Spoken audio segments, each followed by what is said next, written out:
आपको बेंच पे रखा तो वो 3 महीने 6 महीने के बाद वो फायर भी कर सकते हैं। ऐसा प्रोडक्ट बेस में कैसे रहता है? प्रोडक्ट बेस में आप बेंच पे नहीं रहेंगे। अगर आपके पास सपोज आप फ्रेशर हैं, आपको कुछ भी नहीं आता, तो आप उस समय ट्रेनिंग पीरियड में आपको डाल दिया जाएगा। और ट्रेनिंग भी अच्छी होती है। इट्स नॉट जस्ट कि आपको ऑनलाइन ट्रेनिंग दी जा रही है, आपको ऑफलाइन और हैंड्स ऑन ट्रेनिंग भी दी जाती है। जिम्मेदारी मैं खुद ही ले लेती हूँ, वो ओनरशिप मेरे ऊपर रहती है कि मेरे को ये चीज़ करके देनी है।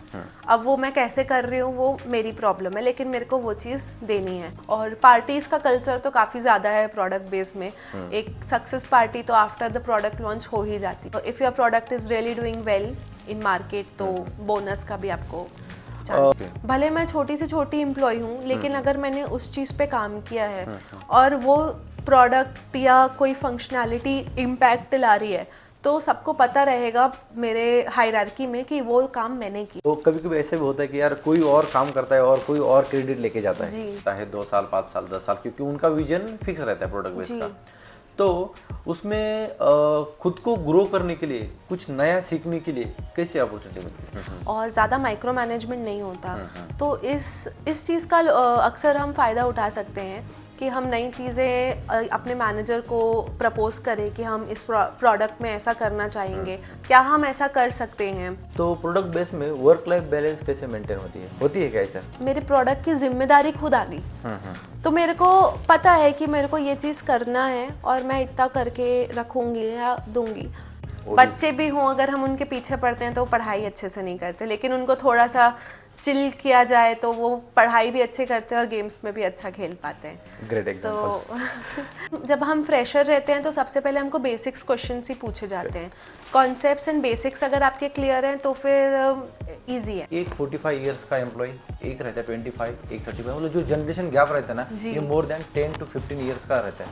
तो उनके साथ कैसे डील किया जाता है? हार्ड वर्क से ज़्यादा हम स्मार्ट वर्क में बिलीव करते हैं। तो ये चीज़ है कि आज की जनरेशन एक तो वर्क लाइफ बैलेंस बहुत ज़्यादा चाहती है और साथ ही साथ अच्छा काम करना चाहती है इफेक्टिवली।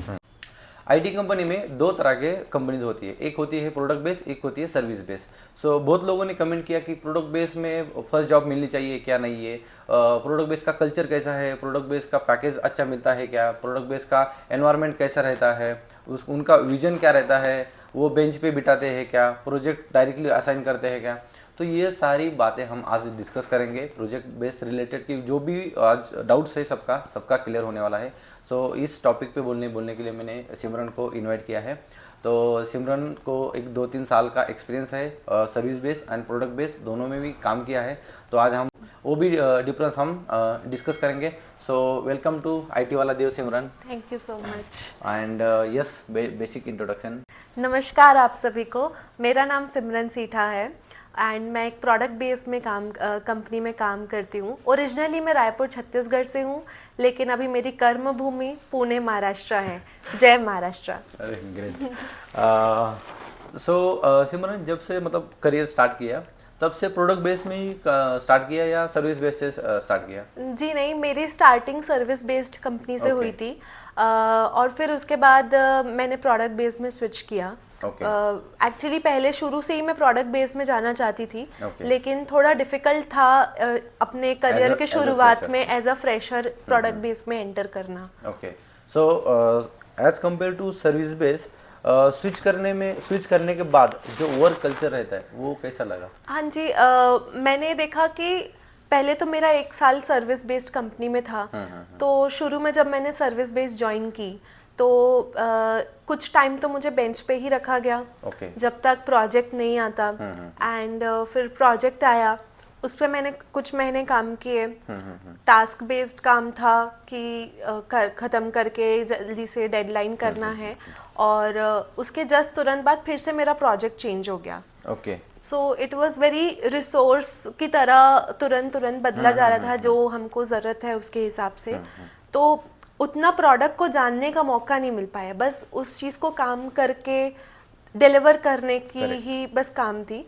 और कल्चर ऐसा रहता है कि कल्चर तो सबका ही अच्छा है, लेकिन थोड़ा सर्विस बेस में आपके ऊपर प्रेशर ज़्यादा रहता है, क्योंकि आपको क्लाइंट को जवाब देना होता है और कोई भी गड़बड़ी आपका मैनेजर नहीं बचा सकता, आपको सीधा क्लाइंट से ही इंटरेक्ट करना पड़ता है।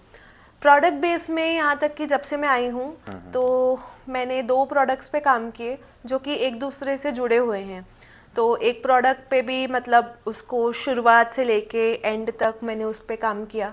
अब वो इंडस्ट्री में चल रहा है अच्छी तरीके से और उसको बस मेंटेन किया जा रहा है। तो अब वो ऐसा हो गया कि एक बच्चा हो जैसे कि जिसको मैंने शुरू से मतलब बनाया, उसकी टेस्टिंग करी, उसको अलग अलग इन्वायरमेंट्स में टेस्ट किया एंड फिर प्रोडक्शन सपोर्ट भी दिया एंड देन उसके बाद उसमें और इन्हेंसमेंट आते गए कि हम इसको और मॉडिफाई कर लेते हैं। सो पूरी ओनरशिप ऐसी हो जाती है जो उस प्रोडक्ट पे काम करता है कि वो हमारी ही जिम्मेदारी है।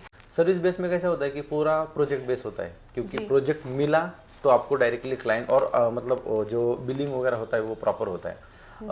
आपको बेंच पे रखा तो वो 3 महीने 6 महीने के बाद वो फायर भी कर सकते हैं। ऐसा प्रोडक्ट बेस में कैसे रहता है? सर्विस बेस में ये डर रहता है कि अगर आप काफ़ी टाइम तक बेंच पे हैं तो आपको निकाल दिया जाता है। Correct. लेकिन प्रोडक्ट बेस में आप बेंच पे नहीं रहेंगे। अगर आपके पास सपोज आप फ्रेशर हैं, आपको कुछ भी नहीं आता, तो आप उस समय ट्रेनिंग पीरियड में आपको डाल दिया जाएगा। और ट्रेनिंग भी अच्छी होती है। इट्स नॉट जस्ट कि आपको ऑनलाइन ट्रेनिंग दी जा रही है, आपको ऑफलाइन और हैंड्स ऑन ट्रेनिंग भी दी जाती है। करेक्ट। तो एक कॉन्फिडेंस आता है कि हम कर सकते हैं directly. Okay. So service base में कैसा रहता है? मतलब मैं एक्चुअली क्या है ना कि प्रोडक्ट बेस सर्विस बेस का कंपैरिजन नहीं है। सर्विस बेस भी अच्छी रहती है, बहुत सारे कंपनी सर्विस बेस ही है।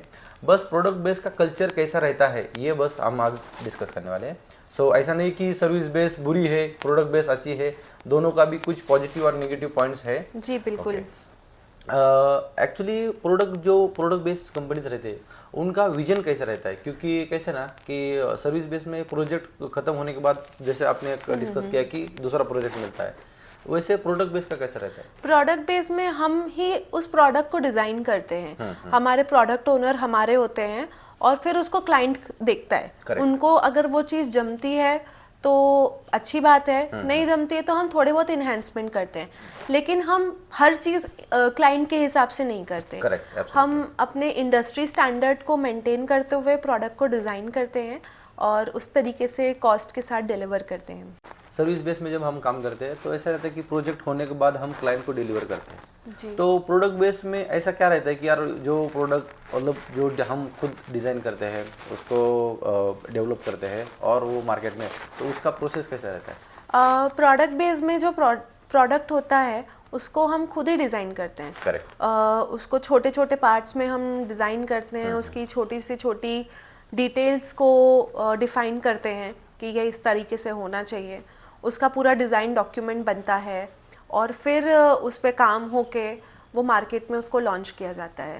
पहले मतलब डिज़ाइन अप्रूव होती है और फिर डेवलपर से पूछा जाता है कि आप इतना कर पाएंगे या नहीं, टेस्टर से पूछा जाता है कि ये डेडलाइन पे ये चीज़ें हो सकती है या नहीं, और उसके बाद डिसीजन मेकिंग होती है और प्रॉपर प्लानिंग के साथ मार्केट में जाता है प्रोडक्ट। ओके। सो यार ये कॉमन क्वेश्चन है, सब लोग अभी मार्केट भी थोड़ा सा अप डाउन है, तो सबको एक डर रहता है कि यार सर्विस बेस में है, प्रोजेक्ट गया तो हम फायर होंगे जी। उस हिसाब से प्रोडक्ट बेस में ऐसा फायरिंग का या प्रोजेक्ट जाने का डर होता है क्या? डर तो अभी सारी जगह ही हो गया है। हाँ, मैं कहूँगी, लेकिन सर्विस बेस में डर थोड़ा सा ज़्यादा इसलिए है क्योंकि अगर आपके हाथ से प्रोजेक्ट गया और आपको कोई नया प्रोजेक्ट नहीं मिल रहा है तो आपको बेंच में बैठने के बाद चांसेस बहुत ज़्यादा हो जाते हैं। प्रोडक्ट बेस में ऐसा नहीं होता। आप उस प्रोडक्ट पे काम कर रहे हैं तो आप उसमें कर रहे होते हैं और वो प्रोडक्ट लंबा जाता है। वो 3-4 महीने या 1 साल का नहीं होता, वो सालों साल चलता है और उसका मेंटेनेंस भी चलता है, तो आपके चांसेस कम होते हैं। और साथ ही साथ दूसरे और भी बहुत सारे प्रोडक्ट्स रहते हैं उनके साथ, तो वो लिंक्ड आ जाते हैं या नए आने को रहते हैं। करेक्ट। हाँ, मतलब जो उनका विजन है वो थोड़ा सा लॉन्ग रहता है, इसलिए वो हायरिंग वैसे ही हिसाब से करते हैं। उस हिसाब से हायरिंग करते हैं। ग्रेट। और ये भी सुना है मैंने कि सर्विस बेस से थोड़ा सा डिफरेंट है पैकेज में भी। हाँ जी, सर्विस बेस में आपको थोड़े कम पैकेज के जॉब्स मिलते हैं एंड लेकिन क्लाइंट के हिसाब से बिलिंग होती है। तो कुछ सर्विस बेस में एक प्रो भी ये है कि आपको अगर आप ज़्यादा एक्स्ट्रा आवर्स काम कर रहे हैं या एक्स्ट्रा शिफ्ट तो आपकी बिलिंग ज़्यादा होगी। Correct. लेकिन प्रोडक्ट बेस में एक फ़ायदा बहुत है कि आपको पैकेज बहुत ज़्यादा का मिलता है उस काम के लिए, कि सर्विस बेस से प्रोडक्ट बेस में आओ तो हो सकता है आपका पैकेज पूरा डबल का ही हो जब आप स्विच Correct. करें। और ये चीज़ रहती है तो एक फाइनेंशियल स्टेबिलिटी आती है प्रोडक्ट बेस में, कॉन्फिडेंस आता है काम करने में। और मैंने ये भी सुना है कि जो सर्विस बेस है, कोई कोई कंपनीज है कि वो पैकेज बढ़िया देती है, लेकिन जो हाइक होता है, मतलब जो ईयरली हाइक होता है वो कम होता है as compare to product base. तो ये सही है? हाँ जी, ये बिल्कुल सही है। कहीं कहीं तो सर्विस बेस्ड कंपनीज में हाइक भी नहीं होता है due to some other issues कि वो नहीं कर पाए, या वो एक बार में पैकेज ज़्यादा दे देती है लेकिन आपका ग्रोथ ओवर द इयर्स बहुत कम हो जाता है। जी, लेकिन प्रोडक्ट बेस में एटलीस्ट ये तो चीज़ मैंने देखी है कि एक मिनिमम हाइक तो सेट होता है कि आपको कम से कम इतना तो मिलेगा ही। करेक्ट। बिकॉज आपका कंट्रीब्यूशन को थोड़ा वैल्यू किया जाता है एंड उस हिसाब से वर्क भी रहता है कि आप उतना हाइक तो एक्सपेक्ट कर ही सकते हैं। ओके। हाँ, मतलब हम थोड़ा सा टेक्निकली हम थोड़ा गए। उसके बाद जो कल्चर रहता है यार, काम करने का कल्चर या थोड़ा एनवायरनमेंट और जो फ्रीली रहता है, तो वो कैसा है, मतलब दोनों में से डिफरेंस? प्रोडक्ट बेस में बहुत अच्छा कल्चर मैंने एक्सपीरियंस किया कि पहले तो ये नहीं होता कि आपके पीछे कोई लगा हुआ है कि आपको काम करना है, करो करो अभी के अभी दो। जिम्मेदारी मैं खुद ही ले लेती हूँ, वो ओनरशिप मेरे ऊपर रहती है कि मेरे को ये चीज़ करके देनी है। अब वो मैं कैसे कर रही हूँ वो मेरी प्रॉब्लम है, लेकिन मेरे को वो चीज़ देनी है। एंड कल्चर काफ़ी मैं बोलूँगी चिल रहता है उस हिसाब से। एंड हेल्पफुल भी है लोग चीज़ें पढ़ने के लिए, उस में काम करने के लिए एंड ऑल, आपको काफ़ी हेल्प मिल जाती है। कल्चर तो काफ़ी अच्छा रहता है प्रोडक्ट बेस का। सही है। और ये भी मतलब सुना है कि जो आपका प्रोडक्ट होता है, जो प्रोडक्ट हमने लॉन्च किया और मार्केट में वो प्रोडक्ट गया और वो अच्छा खासा चला, रेवेन्यू कंपनी ने जनरेट किया, तो एम्प्लॉयज़ को भी वो पार्टीज या बोनस या ऐसे भी मिलता है, तो वो कैसा रहता है? जी बिल्कुल, अगर आपका हमारा अगर प्रोडक्ट अच्छा चला गया तो कभी कभी हमें बोनस भी मिलता है उसके लिए रिगार्डिंग। और पार्टीज का कल्चर तो काफ़ी ज़्यादा है प्रोडक्ट बेस में। एक सक्सेस पार्टी तो आफ्टर द प्रोडक्ट लॉन्च हो ही जाती है। कि ये चीज़ है।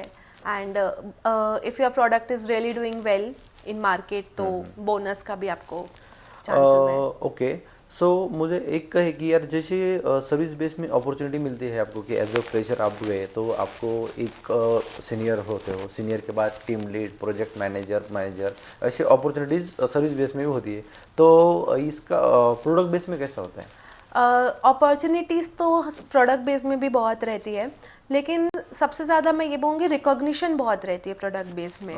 भले मैं छोटी से छोटी एम्प्लॉय हूँ, लेकिन अगर मैंने उस चीज़ पे काम किया है और वो प्रोडक्ट या कोई फंक्शनैलिटी इम्पैक्ट ला रही है, तो सबको पता रहेगा मेरे हायरार्की में कि वो काम मैंने किया है। करेक्ट। लेकिन सर्विस बेस में आपको वो रिकॉग्निशन नहीं मिल पाता, क्योंकि वो आप प्रोजेक्ट में उसमें काम किए, आपने थोड़ा सा कंट्रीब्यूट किया एंड फिर आप दूसरे प्रोजेक्ट में आ गए। Sometimes it happens, nobody knows who has worked on it either. Correct. तो कभी कभी ऐसे भी होता है कि यार कोई और काम करता है और कोई और क्रेडिट लेके जाता है जी। तो ऐसा प्रोडक्ट बेस में नहीं है आपके? नहीं, वैसा तो प्रोडक्ट बेस में नहीं है। इनफैक्ट आपको इनोवेशंस एंड अवार्ड्स भी मिलते हैं, सर्टिफिकेट्स एंड अवार्ड्स भी मिलते हैं अगर आपने कुछ अच्छा काम किया है तो। ग्रेट। सिमरन, जैसे आपने कहा कि एक प्रोजेक्ट एकदम लंबा चलता है, एक साल के ऊपर ही चलता है, 2 साल, 5 साल, 10 साल, क्योंकि उनका विजन फिक्स रहता है प्रोडक्ट बेस का। तो उसमें खुद को ग्रो करने के लिए, कुछ नया सीखने के लिए कैसी अपॉर्चुनिटी मिलती है? जैसे कि मैंने बताया कि हमारा प्रोडक्ट बेस का वर्क कल्चर बहुत चिल रहता है और ज़्यादा माइक्रो मैनेजमेंट नहीं होता। तो इस चीज़ का अक्सर हम फ़ायदा उठा सकते हैं कि हम नई चीज़ें अपने मैनेजर को प्रपोज करें कि हम इस प्रोडक्ट में ऐसा करना चाहेंगे, क्या हम ऐसा कर सकते हैं। एंड अगर आपका कभी कभी ऐसा होता है कि आइडिया भी आपका पसंद आता है तो वो प्रोडक्ट में इम्प्लीमेंट किया जाता है। या फिर अगर आपको कुछ अलग ही करना है, नए करना है, तो ये जो वर्क कल्चर जो चिल है और लोग आपकी बात को समझ रहे हैं, सुन रहे हैं और मान रहे हैं, तो उसके हिसाब से आपको अलग अलग वैसे प्रोजेक्ट में भी डाल सकते हैं जहाँ पे जिस चीज़ का आपको करना है। सपोज़ अगर आपको AI या ML पे काम करना है, तो अगर आप अपने प्रोजेक्ट में उस चीज़ को इम्प्लीमेंट कर सकते हो या अपने प्रोडक्ट में ला सकते हो कुछ नया फीचर, तो आपको पूरी अपॉर्चुनिटी दी जाती है, आप उस पर काम कर सको। जो वर्क रहता है तो उसका जो प्रोसेस रहता है, तो किस प्रोसेस में आप काम करते हो? यस, हम एजाइल में काम करते हैं। अगर मैं आसान भाषा में समझाऊं तो हम 15-15 दिन के स्प्रिंट्स बनाते हैं। उसमें काम को छोटा छोटा डिवाइड करते हैं और वो काम को 15 दिन के अंदर डिलीवर करने की कोशिश करते हैं।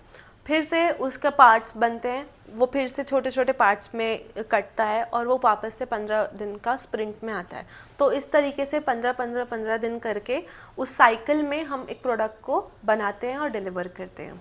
ओके। उस तरीके से ये फ़ायदा होता है कि अगर कोई इश्यूज़ है, कोई बग्स है, वो हमको साइकिल में विथ इट्स डेवलपमेंट समझ में आता है कि इतना बना तो ये, फिर इसके बाद इतना बना तो ये बग आ रहा है क्या, तो फिर हम उसको उस पर रिजॉल्व कर सकते हैं। ओके।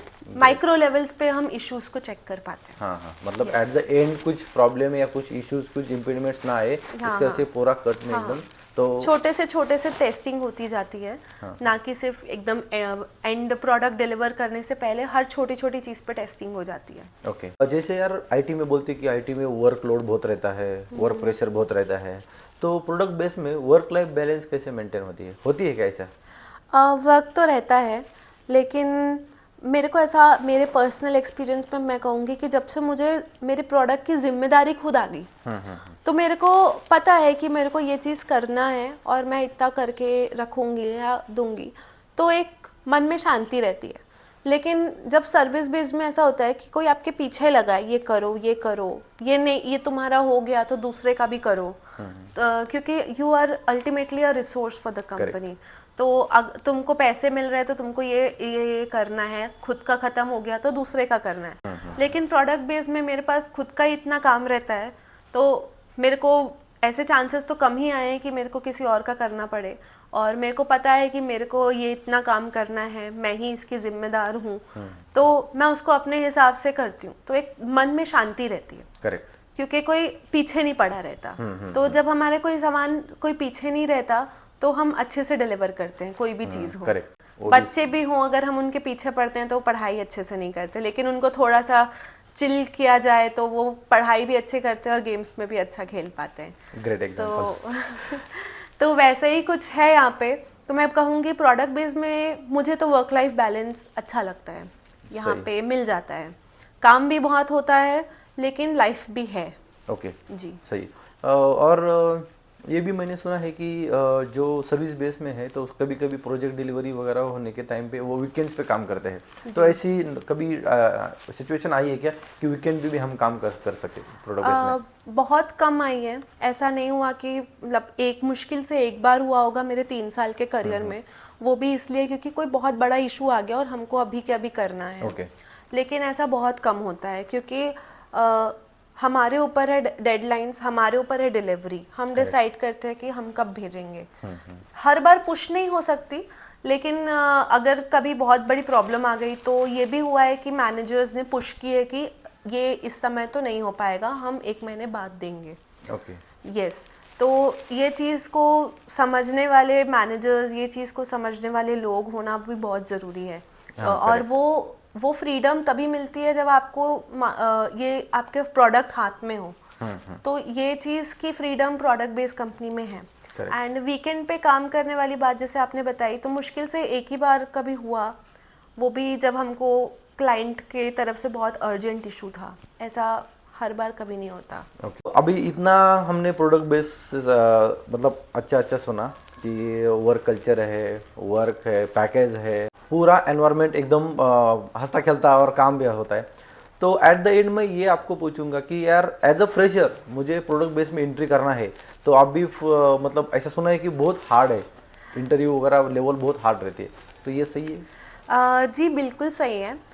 मैं बोल सकती हूँ क्योंकि अभी तो सारे इंटरव्यूज़ जहाँ तक मार्केट चल रहा है सारे टफ हो गए हैं। करेक्ट। एंड ऐसा भी हो रहा है कि काफ़ी मुश्किल से सबको, कुछ लोगों को तो बिल्कुल भी जॉब नहीं मिल रही है। लेकिन इतना भी वो नहीं है, अगर आपके अंदर कॉन्फिडेंस है एंड आपको बेसिक्स आपके क्लियर हैं, क्योंकि सबसे जब हम फ्रेशर रहते हैं तो सबसे पहले हमको बेसिक्स क्वेश्चंस ही पूछे जाते हैं।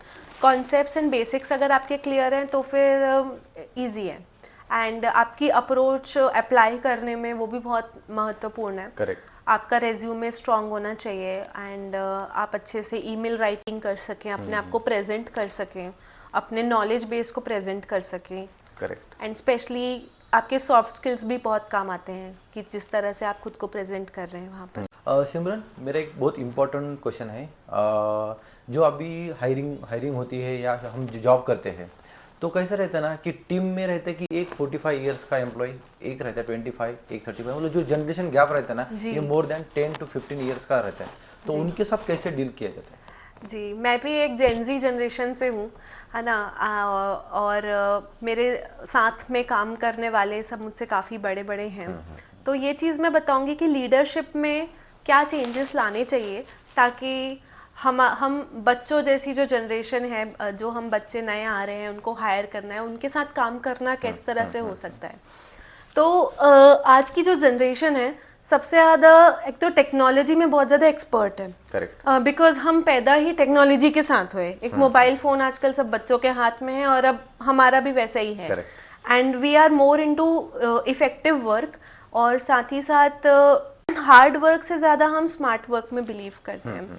तो ये चीज़ है कि आज की जनरेशन एक तो वर्क लाइफ बैलेंस बहुत ज़्यादा चाहती है, और साथ ही साथ अच्छा काम करना चाहती है इफेक्टिवली, और स्मार्ट वर्क करना चाहती है। So from leadership side it can be like they can be more acceptance आपके आइडियाज़ को लेके, आपके लाइफस्टाइल को लेके, और आप पे भरोसा करें। लीडरशिप को भरोसा हम पे करना बहुत ज़रूरी है। करेक्ट। क्योंकि हम करेंगे सब, फ्रेशर्स को थोड़ा टाइम देना पड़ता है चीज़ों को समझने के लिए, लेकिन वो अच्छा काम करते हैं बिकॉज आजकल बच्चों में पैशन बहुत है। हाँ, और आपको पता नहीं होगा लेकिन उनको इतना सब कुछ टेक्नोलॉजी और टूल्स के बारे में पता होगा कि वो इजीली काम कर सकते हैं। हाँ, मतलब ये एक अच्छा पॉइंट अपने मतलब डिस्कस किया कि जो अभी नया जनरेशन आ रहा है उनको थोड़ा सा टेक्नोलॉजी का बहुत सारा ज्ञान बहुत ज़्यादा है एज कम्पेयर टू जो पहले थे ना, क्योंकि अभी ये बढ़ने वाला है। जैसे जैसे फ्रेशर्स आएंगे उतने वो टैलेंटेड आएंगे।